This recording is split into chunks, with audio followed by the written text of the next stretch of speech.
Hi everyone, it's me Lily. Welcome to my YouTube channel. For today's vlog, I'll be touring you around Sentosa Island, one of the famous tourist destination in Singapore. Stay tuned to know more about the place. There are so many ways to get to Sentosa. You can take bus, taxi, or MRT. If you are taking the MRT, just alight at Harbourfront Station.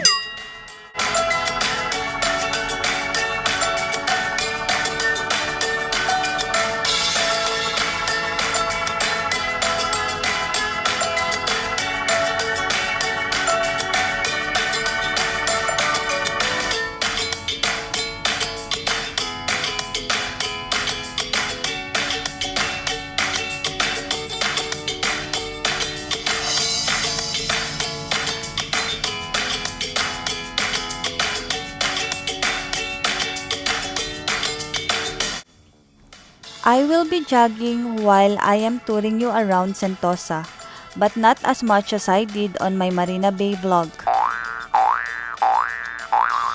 You can find the link at the end of this video and on the description box.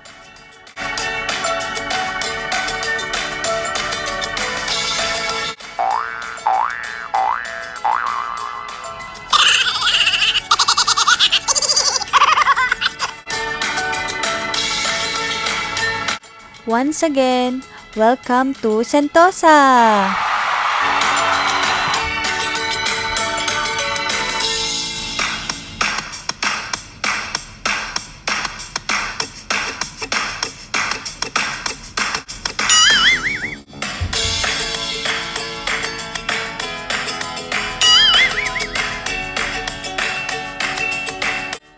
Hi guys! So that's Sentosa Island. If you are coming over, remember at 8 p.m. you can watch Green Dance with fireworks display for free. Just be at that area. Moving on is the Resorts World Casino. Next to it is the cable car with 67 cabins.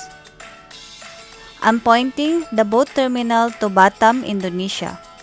Finally, you can shop until you drop at Vivo City.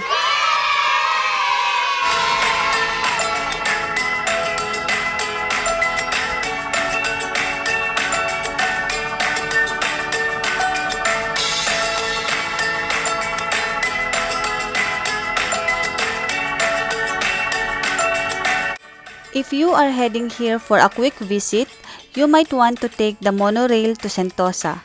Just purchase your ticket at the third floor of Vivo City Shopping Mall. The ticket will cost you around $4 upon entry at Vivo City Monorail Station. Thereafter, rides within Sentosa Island is free of charge for all commuters. Here is the monorail to Sentosa.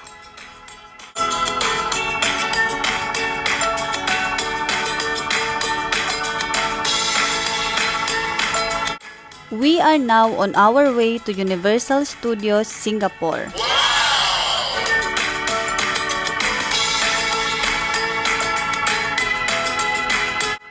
Here is my sister, Lala. Do you know that this is the first Universal Studios theme park in Southeast Asia? And the second in Asia next to Japan.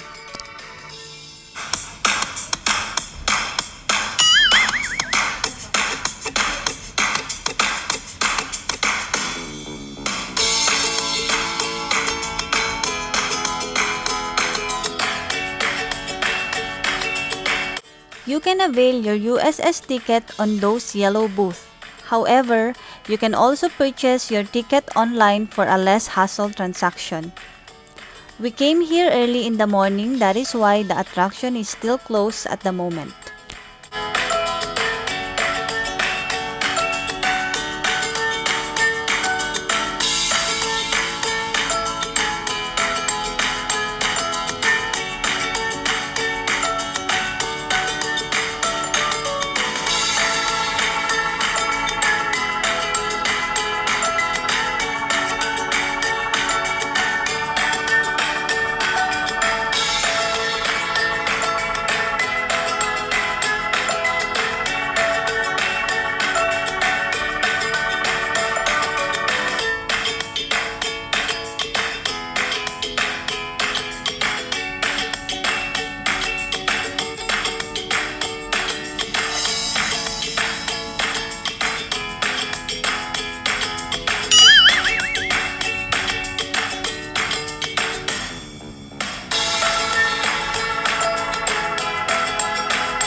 Sentosa Merlion.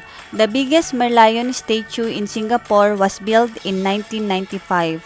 The last day of operation was in October 2019. It will now be demolished to make way for new developments. This photo was taken in May 2018. From Imbia Station, we will be going to Beach Station.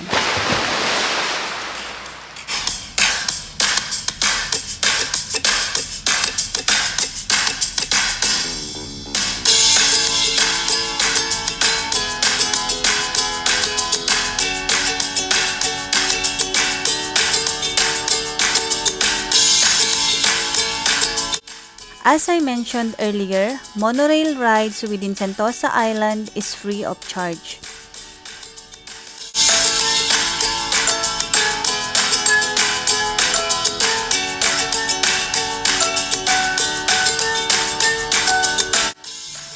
Palawan Green is a lawn space along the beach that's held mega events such as concerts, parties, shows, and more.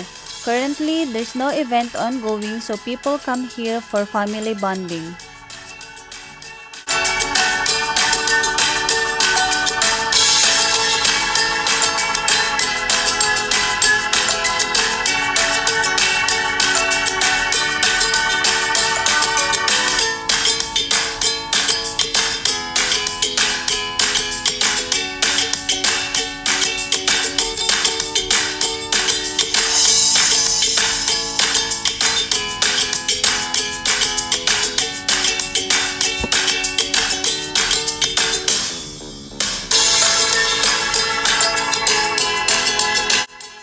Hydro Dash is Sentosa's newest attraction.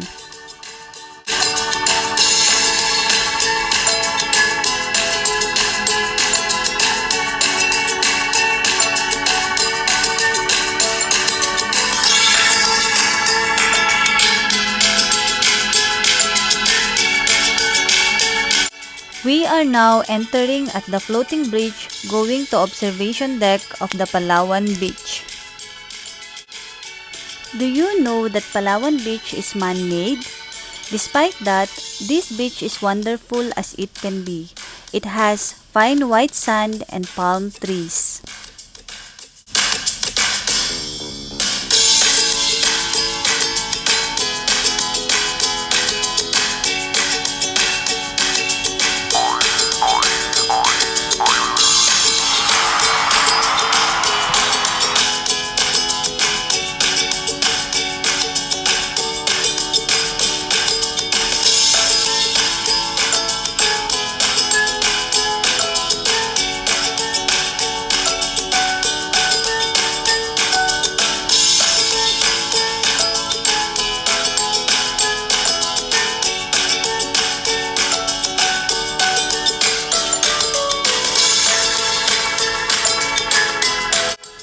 Those are large ferries, oil tankers, and container ships passing along the horizons of Sentosa Beach.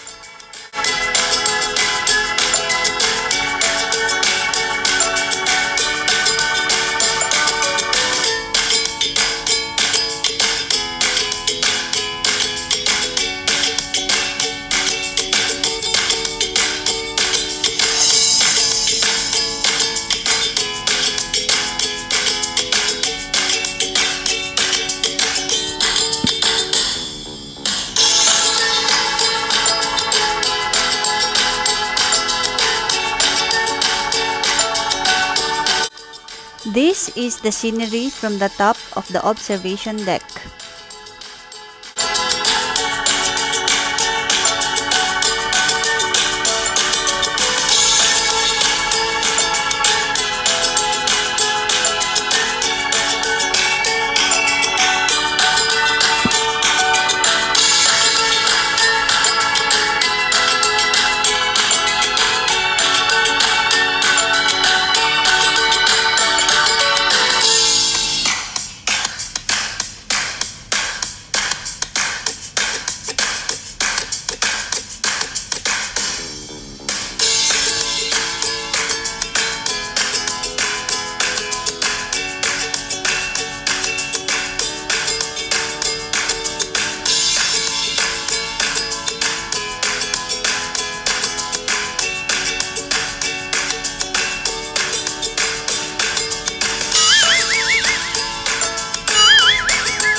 By the way, if you are tired from walking, this shuttle service is free of charge. We are now heading back to Beach Station.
Shout out to my younger brother Pioven Haro.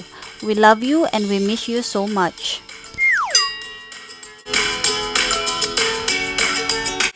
Thank you guys for watching. Until our next vlog. Bye!